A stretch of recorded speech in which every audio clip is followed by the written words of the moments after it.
bangunan gedung ini adalah adalah satu dalem Mangkuyudan.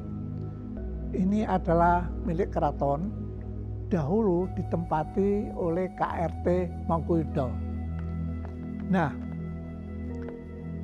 dalem Mangkuyudan ini adalah sangat penting dalam perjalanan berdirinya Rumah Sakit Universitas Gadjah Mada.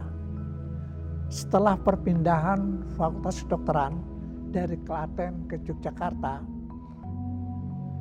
Rumah Sakit Universitas Gadjah Mada ini memiliki beberapa lokasi yang tersebar. Dan gedung-gedung yang dipakai rumah sakit adalah milik keraton. Di antaranya yaitu Dalem Pugeran menjadi Rumah Sakit Pugeran, yaitu bagian penyakit dalam, bagian anak-anak, dan bagian klinikokimia. Dalem Mangkuwilayan menjadi Rumah Sakit Mangkuwilayan. Di sana menjadi Rumah Sakit Bedah, THT, dan penyakit kulit dan kelamin. Kemudian Rumah Sakit Mangkubumen dan Rumah Sakit Mangkuyudan ini menjadi bagian obstetri dan ginekologi yang mendidik para dokter dan dokter-dokter spesialis kebidanan dan penyakit kandungan. Dan saya sendiri pada tahun 1975 lulus sebagai dokter ahli kebidanan dan penyakit kandungan di wisuda di gedung ini. Nah, kepala bagian kebidanan yang pertama adalah Profesor Haji Marsidi Yudono dari Jakarta pada waktu itu, sedangkan direktur rumah sakitnya adalah Dr. R. Suprono. Nah, inilah beberapa hal tentang Rumah Sakit Mangkuyudan.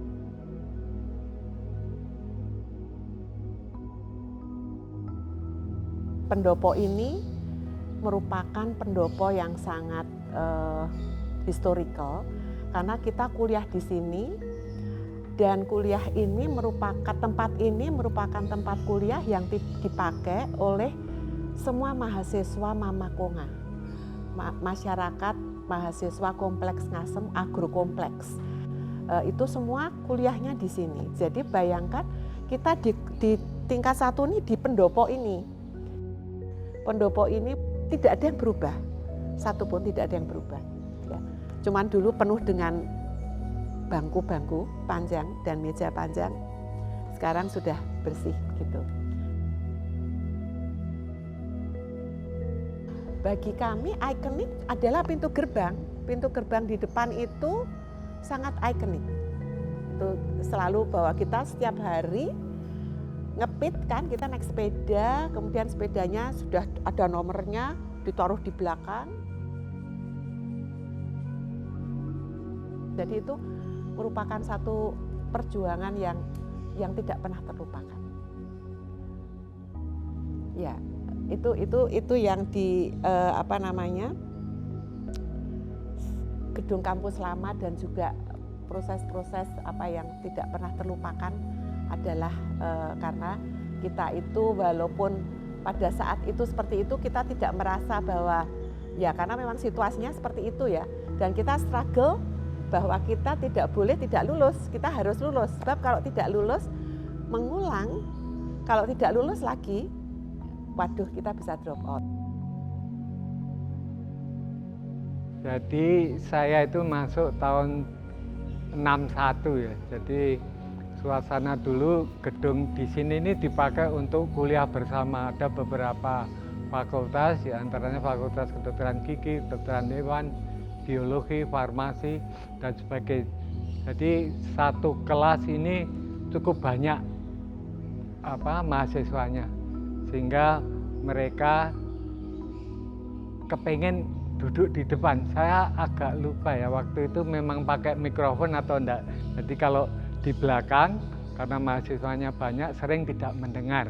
Jadi waktu itu saya juga termasuk yang sregep, jadi duduk di depan untuk booking tempatnya biasanya mahasiswa menempatkan tasnya di situ, artinya sudah ada yang punya.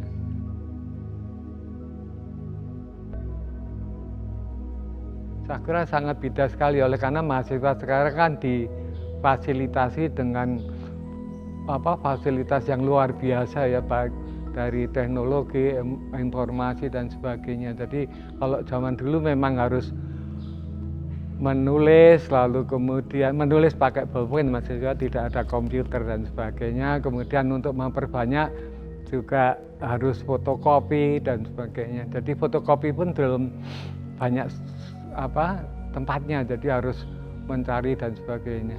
Jadi untuk catatan ini juga banyak yang harus kita lihat. Untuk laptop saya kira belum ada itu, jadi harus pakai mengandalkan keterampilan tangan itu kan. Nah, yang di sini sekolah perawat. Tadinya selevel SMP, sekolah penjenjang kesehatan. Lalu berubah menjadi SPK, sekolah perawat kesehatan. Itu selevel SMK sekarang. Sekarang kan ada SMK kesehatan. Nah dulu di sini itu SPK. Loh, kenapa kok UGM punya sekolah perawat? Nah, siapa yang mau bekerja di rumah sakitnya kalau kita tidak mempunyai sekolah perawat? Sehingga kita mempunyai sekolah perawat. Sekolah perawat itu menyertai rumah sakit UGM bagian kebidanan, dan di situ juga ada perinatologi, bayi. Kalau dulu istilahnya kamar bayi. Di situ sekaligus di situ ada asrama perawat. Asrama perawat. Nah, sekolah perawat itu kan di sebelah ini ada masjid. Sebelahnya itu dulu Fakultas Kedokteran Gigi. Fakultas Kedokteran Gigi di situ, termasuk yang pendopo di tengah itu dulu dipakai untuk kedokteran gigi. Jadi kuliahnya dia di sana. Sekaligus juga ada tata usahanya. Nah, di selatannya lagi yang membentang ke barat, yang catnya juga hijau itu adalah sekolah perawat. Sekolah perawat. Lalu siswa-siswa perawat itu tinggalnya di mana? Nah, di selatannya ini itu juga ada tempat seperti asrama, itu juga untuk asrama perawat.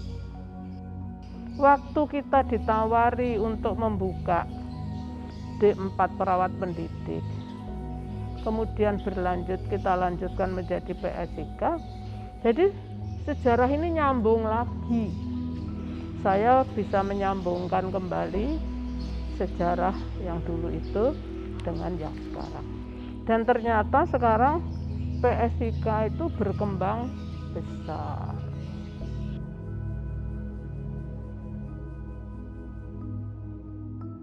Ini mulai dipakai tahun 59 sebagai rumah sakit UGM. Nah, memang ada beberapa rumah sakit UGM. Di sini khusus di Mangkuwilayan itu disebut Rumah Sakit Budio Waluyo. Mulai dipakai pertama kali bagian bedah tahun 59. Kemudian bagian DV atau kulit dan kelamin dan THT baru tahun 60. Ya, yang setahu saya karena saya dari bagian DV, dermatologi dan venerologi, setahu saya diresmikan tanggal 23 Juni tahun 65. Ya. Tahun 60, tahun 60, sorry. Tahun 60, sorry. Itu 59 bedah, terus kita tahun 60. Jadi seperti tadi sampaikan Prof. Narto, yang paling besar ini bagian bedah, bagian kulit kelamin di atas tadi, di ujung sana, terus THT di bawahnya. Kalau zaman dulu, bagian THT itu masuk bagian bedah, bagian DV, kulit kelamin itu masuk penyakit darah. Seperti supnya, nah, sekarang kan DV, THT ada sub-sub lagi kan, itu menunjukkan bahwa ada perkembangan ilmu kedokteran. Dan perkembangan itu sekalian saja, mumpung ada lupa, ada conventional medicine, ada personalized medicine, ada precise medicine. Itu akibat dari majunya ilmu dan teknologi, termasuk operasinya, obat-obatan dan lain sebagainya. Jadi biar ada pengertian baru yang kita mungkin belum bisa mencapai, tetapi kita harus sudah mulai tahu. Anda nanti cari literatur bukan literatur tetapi publikasi baru, bisa publikasi yang terbaru, caranya untuk maju. Iya, karena perkembangan terus. Nambah, Prof. Nato, kalau lihat sejarahnya, ilmu kedokteran itu cuma dua kan, medicine and surgery. Makanya di Inggris itu dokter itu gelarnya MBBS, Bachelor of Medicine and Bachelor of Surgery. Memang induknya kan bedah sama medicine atau ilmu kedokteran secara umum. Nah, yang disampaikan Pak Nato tadi, bedah ini bercabang-cabang. Ada THT, ya kemudian ada bedah torak, ada ortopedi dan sebagainya. Ya, itu bedah. Kalau yang medicine itu ya kulit, ya kemudian ada onkologi, bedah onkologi kedokteran anak, ya itu bedah kanker, medicine. Ya, di percabangannya seperti itu. Jadi dermatologi dulu memang mulainya dari medicine, dari ilmu kedokteran.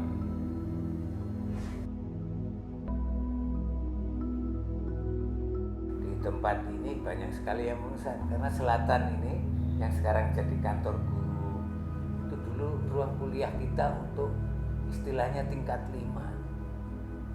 Jadi dulu tingkat 1 2 semester, tingkat 2 2 semester, tingkat 3 2 semester, tingkat 4 2 semester, ya zaman kita tingkat 5 itu 1 semester.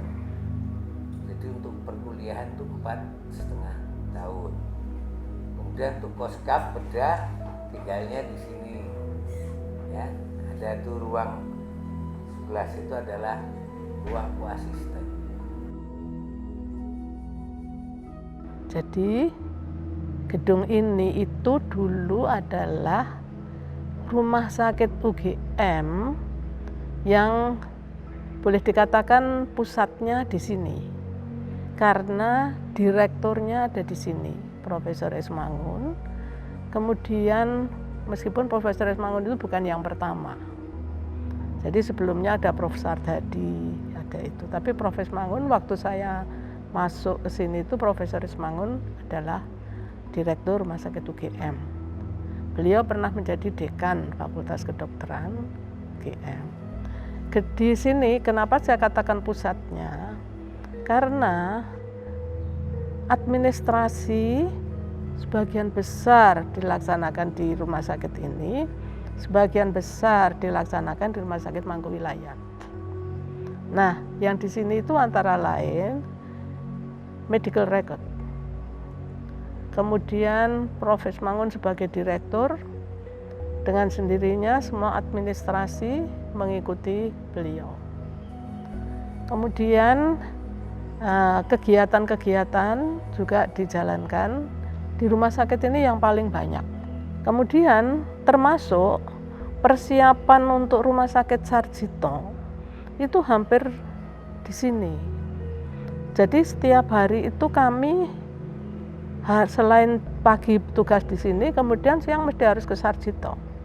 Saya, almarhum Prof. Purnomo, kemudian Prof. Taryo, lalu dengan sekretaris beliau yang artinya itu kesana kemari, sekretariat, itu adalah almarhum Pak Sunaryono. Rumahnya di sebelah ini, termasuk bagian kendaraan segala.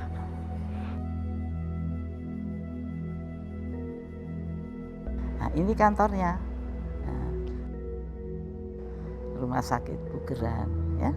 Pada waktu itu guru, ketua, kepala bagian ilmu kesehatan anak, Profesor Ismangun, spesialis ilmu kesehatan anak.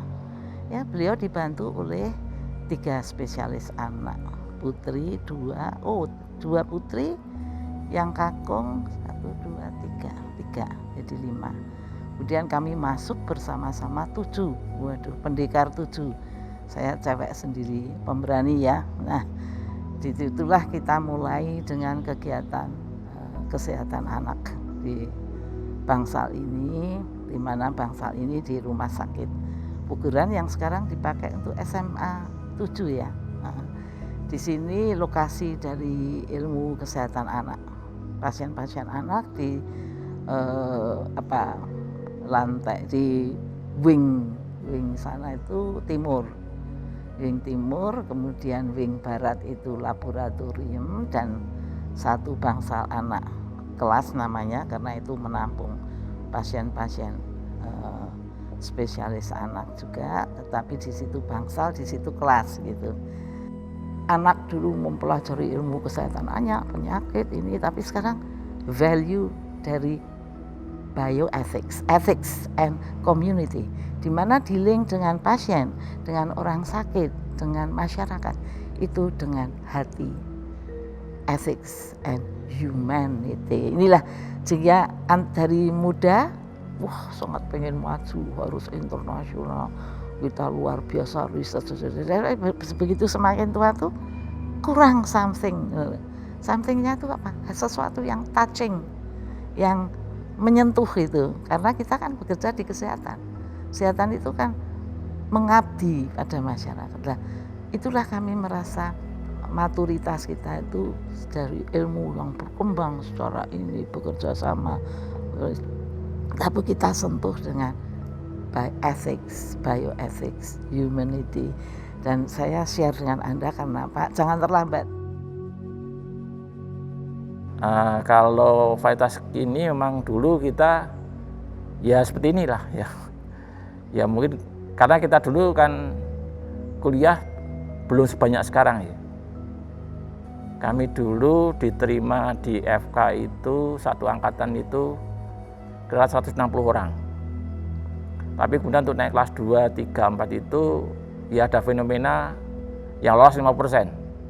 Sehingga di tingkat 4 itu kira-kira kita hanya satu angkatan sekitar 20-40 bersama dengan kakak kelas itu ya sekitar 80-100 yang kuliah. Sehingga gedung ini mencukupi untuk kuliah tingkat 4.